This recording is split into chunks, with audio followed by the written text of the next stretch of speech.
A component that you have to make sure is maintained most often is the tire. And you do that by making sure it has the proper PSI within that tire.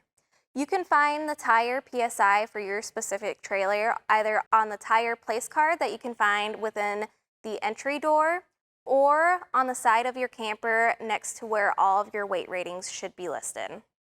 You can also find the tire PSI within your owner's manual, but you'll always want to make sure that it stays filled to the proper PSI.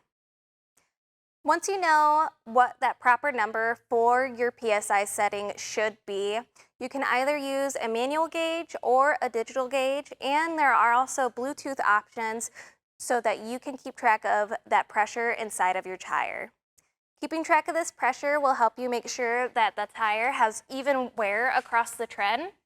And we're going to use our little gauge that we got from an automotive store. Normally these are very inexpensive. And to check your pressure inside your tire,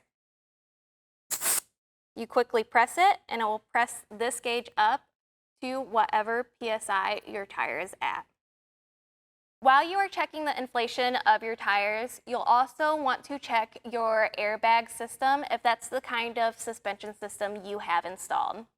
Checking this as often as you check your tires because both the air in the tire and the air suspension system can fluctuate. For your air suspension system, that number will be specific to your camper since different campers have different weight ratings that will affect that suspension system. But you'll want to make sure that it stays within 2 to 3 PSI of that normal range.